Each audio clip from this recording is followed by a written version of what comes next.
পাকা তাল দিয়ে মুখে লেগে থাকার মতন নরম তুলতুলে রসালো পুলি পিঠেটা একবার বাড়িতে বানিয়ে দেখুন, খেয়ে অবাক হয়ে যাবেন। বানানো যেমন জলের মতন সহজ আর খেতেও দারুণ লাগে। আর একবার যাকে বানিয়ে খাওয়াবেন সে এত প্রশংসা করবে আপনারা ভাবতেও পারবেন না। নমস্কার বন্ধুরা, প্রতিমা কিচেন ভিলেজ ফুডের নতুন ভিডিওতে সকলকে স্বাগত জানিয়ে আজকে রেসিপিটা শুরু করছি। আর আজকে আমি আপনাদের সঙ্গে শেয়ার করব পাকা তাল দিয়ে মুখে লেগে থাকার মতন রসপুলি পিঠে তৈরি করে দেখাবো। সিজনের পাকা তাল দিয়ে এইভাবে করে বানিয়ে দেখুন, খেতে দারুণ লাগে আর বানানো জলের মতন সহজ। একবার দেখাতে যে কেউ তৈরি করে নিতে পারবে। তো চলুন সহজভাবে বানিয়ে দেখাবো। তো কিভাবে বানাচ্ছি বন্ধুরা স্কিপ না করে পুরো ভিডিওটা দেখবেন। আশা করি আজকে রেসিপি দেখতে আপনাদেরকে ভীষণ ভালো লাগবে। আর যে সকল বন্ধুরা এখন পর্যন্ত চ্যানেলে নতুন হয়ে থাকলে প্লিজ চ্যানেলটিকে সাবস্ক্রাইব করে আমার পাশে থাকবেন। আর যারা যারা ফেসবুক পেজটাকে দেখছেন তারা পেজটাকে ফলো করে আমার পাশে থাকবেন। তাহলে বন্ধুরা পাকা তালে রসপুলি পিঠেটা বানানো শুরু করি। রসপুলির জন্য আমি ডো তৈরি করে নেব। তার জন্য উনুন ধরিয়ে কড়াই বসিয়ে দিয়েছি। এক বাটি নিয়েছি আমি পাকা তালের কাঠটাকে আগে থেকে বের করে নিয়েছি, কড়াইয়ের মধ্যে নিয়ে নেব।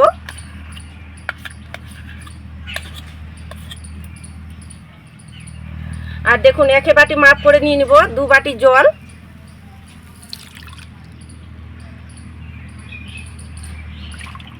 জলের সাথে আমি তালের কাঠটা ভালো করে গুলিয়ে নেব আর একটু গরম করে নেব।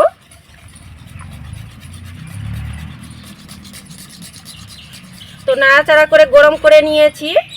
এবার দিয়ে দিব একে বাটি মাপ করে দিয়ে দিব 1.5 বাটি সুজি। এবার মিডিয়াম আঁচে অনবরত এইভাবে করে নাড়াচাড়ানো করব। আর এক এক সময় দেখবেন সুজিটা সিদ্ধ হয়ে আসবে, ডোয়ের পরিণত হয়ে যাবে।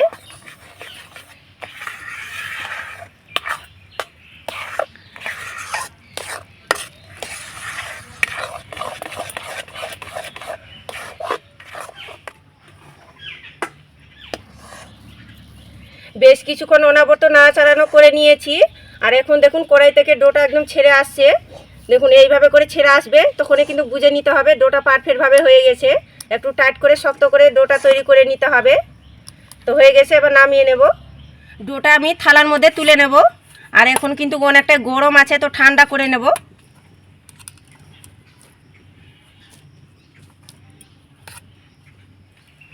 ওদিকে ডোটা ঠান্ডা হতে থাক, ততক্ষণে আমি পিঠের জন্য পুরটা তৈরি করে নেব। কিছুটা পরিমাণে নিয়েছি কুড়ানো নারকেল, কড়াইয়ের মধ্যে দিয়ে দেবো। আর নিয়েছি হাফ বাটি গুড়। আপনারা চাইলে চিনি দিয়েও করতে পারেন, তবে গুড় দিয়ে করতে গেলে পিঠের স্বাদটা বেড়ে যায়, খেতেও বেশি ভালো লাগে। এবার নাড়াচাড়া করে পুরটা তৈরি করে নেব।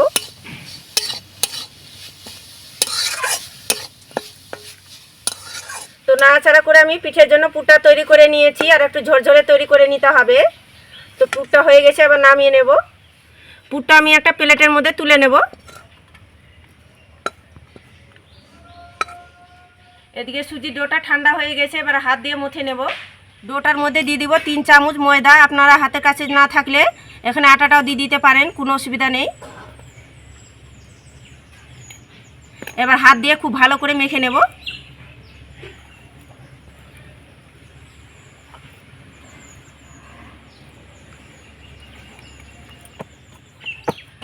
তো দেখুন হাত দিয়ে মেখে আমি ডোটা রেডি করে নিয়েছি। সফট করে এইভাবে করে মেখে নিতে হবে।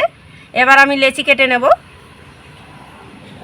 হাতের মধ্যে নিয়ে গোল করে নেব। গোল করে চ্যাপটা করে নিয়েছি। এবার বেলুনিতে বেলে নেব অল্প ময়দা দিয়ে। উটির চাইতে একটু মোটা করে বেলে নিতে হবে।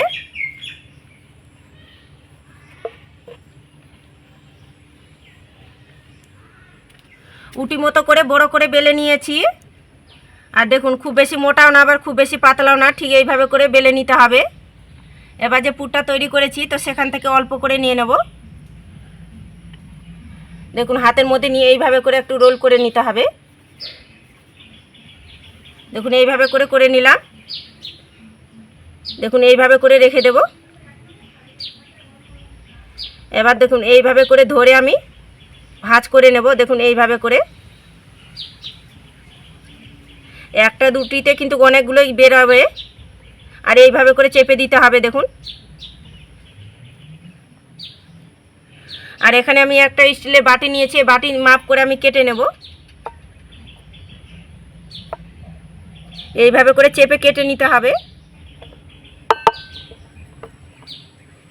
দেখুন এইভাবে করে পুলিগুলো তৈরি করে নেব। বোঝার সুবিধাতে আর একটা আপনাদেরকে বানিয়ে দেখাচ্ছি। দেখুন এইভাবে করে পুরটা নিয়ে আমি লম্বা করে নিয়েছি আর বসিয়ে দিলাম।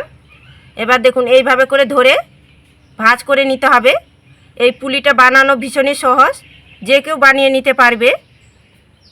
দেখুন আঙুলটা দিয়ে এইভাবে করে চেপে দিতে হবে। এবার দেখুন বাটিটার মাপ করে আমি এইভাবে করে কেটে নেব। এইভাবে করে ছাপ করে কেটে নিলে পুলিগুলো তৈরি হয়ে যাবে। এই দেখুন আর একটা পুলি তৈরি হয়ে গেল, আর দেখতেও দেখুন কি দারুণ লাগছে। একটা থালার মধ্যে পুলিগুলোকে রেখে দেব।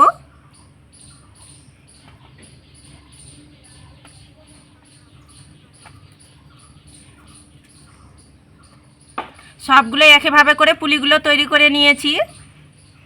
পুলিগুলো ভাজার জন্য কড়াইয়ের মধ্যে সাদা তেল গরম করে নিয়েছি, আর তেলটাকে ভালো করে গরম করে নিতে হবে। এবার ভেজে নেব।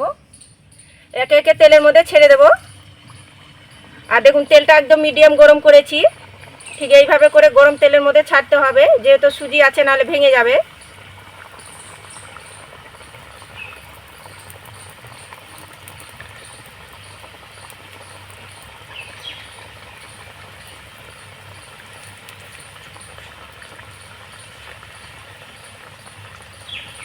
বেশ কয়েকটা ছেড়ে দিয়েছি তেলের মধ্যে। এখন কিন্তু নাড়াচাড়ানো করব না, কিছুক্ষণ হয়ে আসবে তবে কিন্তু নাড়াচাড়ানো করব। তো দেখুন কিছুক্ষণ পুলিগুলো হয়ে এসেছে, এরপর যা উল্টে পাল্টে দেব। আর দেখুন তেল থেকে কত সুন্দরভাবে ভেসেও এসেছে। প্রথম থেকে শেষ পর্যন্ত হালকা আছে, কিন্তু ভাজানো যাবে না, একদম মিডিয়াম আছে ভেজে নিতে হবে।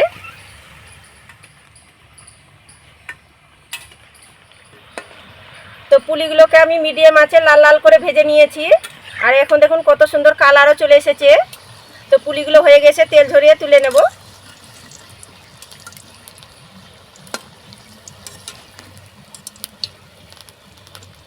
আর দেখুন দেখতেও কি দারুণ লাগছে। একটা থালার মধ্যে তুলে নেব। সবগুলো পুলি ভেজে নিয়েছি একইভাবে করে। এদিকে সেরাটা আমি ঠান্ডা করে নিয়েছি, আর পুলিগুলো আমি ঠান্ডা করে নিয়েছি। গরম সেরার মধ্যে দিতে যাবে না পুলিগুলো, নাহলে চেপসে যাবে। এবার সেরার মধ্যে দিয়ে দেব পুলিগুলোকে। খুন্তিটা দিয়ে একটু উল্টে পাল্টে দেব।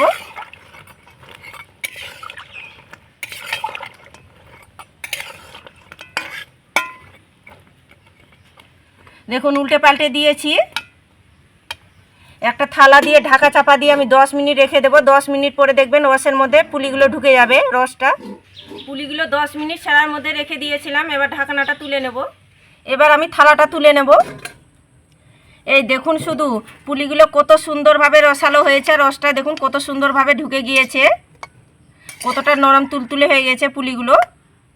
পিঠেগুলো আমি প্লেটের মধ্যে সুন্দর করে সাজিয়ে নিয়েছি। পাকা তাল দিয়ে মুখে লেগে থাকার মতন নরম তুলতুলে পুলি পিঠেটা বাড়িতে বানিয়ে দেখুন। বাড়ির সবাই খেয়ে প্রশংসা করবে।